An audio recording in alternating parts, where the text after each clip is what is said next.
12살에 당나라로 유학을 떠나 6년 만에 과거에 합격한 뒤 관료로 일했다는 신라 말기의 학자 최치원.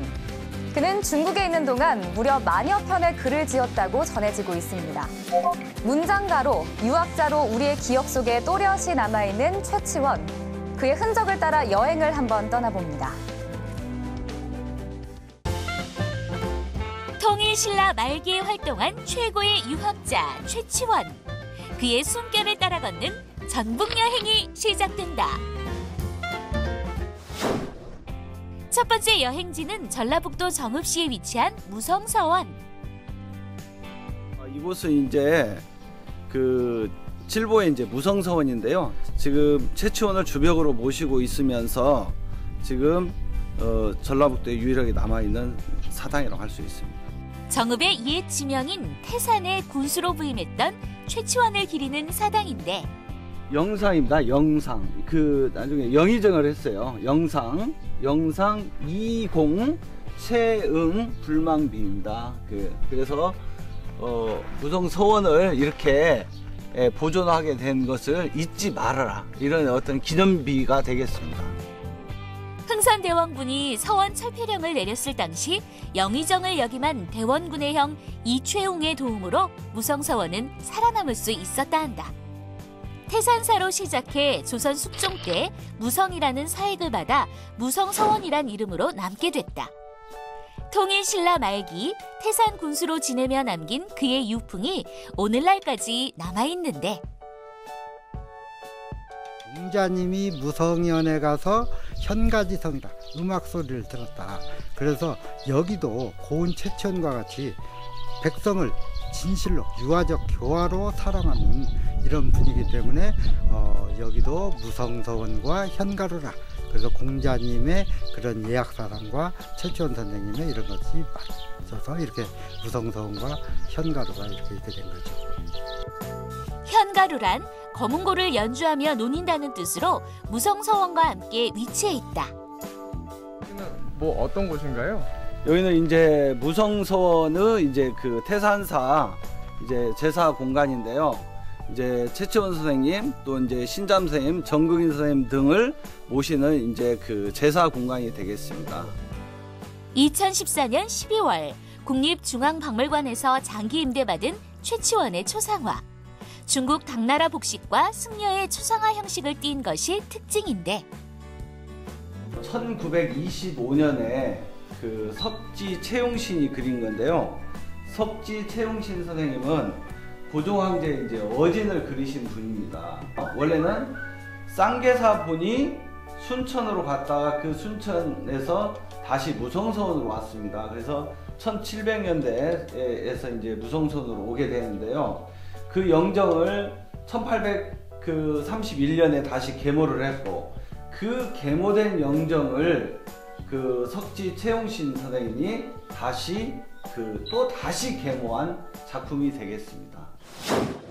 수천 년 전 최치원의 숨결이 느껴진다. 서우순이가 이쪽에 이제 현감으로 와가지고 이제 최치원 영정이 이제 퇴락돼 있으니까 그것을 계모로 하게 됩니다. 이쪽에 이제 무성서원 유림들이 이제 선정비를 하나 세워주게 됩니다. 그래서 지금까지 이제 1828년 현감 서우순을 기리는 헌정비다. 전면을 보면은 현감 이제 서우순 불망비라 이렇게 이제 적혀져 있는데 정면 다시 새롭게 했다. 그래서 다시 새롭게 했다는 말이 이제 계모라고 하는데 계모했던 거에 대한 어떤 칭송의 글이 여기 이제 새겨져 있습니다. 육두품 출신으로 신분의 벽을 뛰어넘고자 당나라에 건너가 빈공 진시에 합격했던 최치원. 무성서원이 계속 이제 퇴락을 하잖아요. 퇴락할 때마다 새로 이제 중수를 하고 중창을 하게 되거든요. 그럴 때마다 기록들을 다 남겨놓은 것입니다. 개혁을 꿈꿨던 최치원.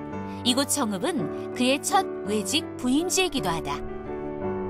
이곳은 문창 최 선생을 모시고 그 다음에 영천 신잠 스님을 모시는 곳이다. 그렇기 때문에 국가로부터 이제 그 사액서원을 받았다는 내용이 있다. 그 선비들이 다시 이제 뜻을 모아서 다시 이제 중창하는 내용이 이제 이렇게 뒤쪽에 기록이 돼 있습니다. 신라 말기 유학자이자 문장가였던 최치원의 시호는 바로 문창후. 뛰어난 문장력을 이루는 것이다. 옛날 한옥 가구다 보니까 이 서원도 방으로 사용을 하니까 불을 떼다 보니까 이제 그 소실이 될 수가 있죠. 그래서 순조 때 불이 나고 그래서 다시 중수하는 과정을 그 서우순 현감이 이렇게 도와줘서 했다, 그런 내용이죠. 무성서원을 떠나 다른 곳으로 이동해 보자. 여기 그 무성서원에서 최치원이 연방중을 만들었던 피양정으로 가겠습니다. 두 번째 여행지는 정읍의 피향정. 최치원이 태산 군수로 재직할 당시 세웠다고 전해져 내려오는데 정자 주변에 연꽃이 가득하여 연꽃향으로 가득 차 피향정이란 이름이 붙었다고. 남원의 광활루가 호남 제1누예요. 근데 그 누각에서 가장 아름다운 것이고 이 피향정은 호남에서 가장 아름다운 정자로는 첫 번째다 해서 호남 제1정 이렇게 이제 현판을 달았습니다. 보물 제289호로서 역사적 가치도 높은 곳이다. 이곳 피향정을 거닐었을 최치원은 무슨 생각을 했을까? 사실 자기가 이제 그 젊은 시절 중국에 와서 그 많은 공부를 했었고 또 이제 경주에서도 생활을 했고 나중에 이제 이곳 태산태수로 왔는데 앞으로 이제 어떤 그 새로운 혁신적인 어떤 정치를 펴볼 꿈을 여기서 꾸지 않았을까 이렇게 생각이 됩니다. 이번엔 최치원의 글씨를 후손들이 새겼다고 전해지는 진안이다. 선생님 여기는 지금 어디죠? 여기는 그 마이산에 있는 진안이거든요. 예. 네, 이것까지 이렇게 온 이유가 뭔가요? 여기는 이제 최치원 선생님의 흔적이 있어서 여기 오게 됐습니다. 경상남도 하동 쌍계사 앞. 최치원이 새긴 글씨인 쌍계성문. 후손들이 쌍계성문 글씨를 본따서 진안에 새겨놓은 글씨가 바로 이 쌍계성문이다. 저기 두 쌍자 이게 이제 시대계자인데 쌍계 예. 지금 이게 여기도 성문이라고 해가지고 이게 돌석변에 이제 그 문문. 최치원 선생님의 글씨가 하동에 그 지금 쌍계사에 있는데 쌍계사 들어가는 입구에 삼계성문이라는 글씨가 있어요. 그래서 이제 그 글씨를 이렇게 임무해다가 이 바위에 이제 이쪽 선비들이 이제 새겼습니다. 글씨를 통해 전북 사람들이 얼마나 최치원을 기렸는지 알 수 있다. 5번째 대는 병술년이라 이미 이제 된다는 말인데요. 이게 조선 후기입니다. 저 시기가.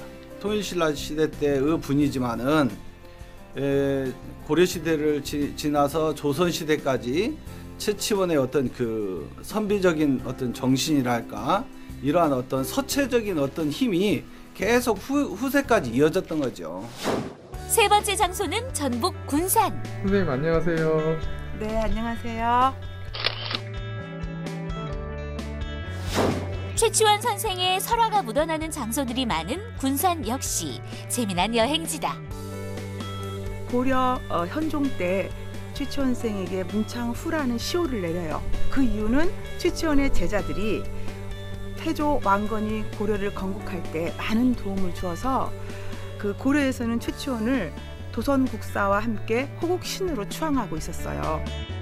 특히 자천대는 최치원 선생이 글을 읽으면 당나라까지 들렸다는 전설이 있는 곳이기도 하다. 그 최치원 선생님의 탄생설에 대해서는 여러 가지 설이 있어요. 그 조선 후기에 와서는 그 서유의 교인 괴엄필경 그리고 이능화의 조선 무속고 같은 경우에 옥구 출생설을 이야기를 하고 있어요. 그래서 다른 지역과는 다르게 어떤 출생지다라는 그런 출생지에 세워진 서원이다라는 점에서 특별하다고 봅니다. 신분의 한계를 뛰어넘고 어지러운 시대를 통합하려고 했던 학자 최치원. 최치원 선생님은 신라 말에 그 유불선을 통합한 대학자이시잖아요. 결국은 그 세 개가 다르지만 그걸 하나로 묶어서 소통과 화합의 그런 정신을 나누었던 분이시기 때문에 군산에 여행 오신 여러분들께서도 그런 소통과 화합의 선생님의 그 정신을 배우시면 어떨까 생각합니다. 높은 신분제 벽에 가로막힌 불운의 천재 최치원을 길어보는 시간을 가져보는 건 어떨까?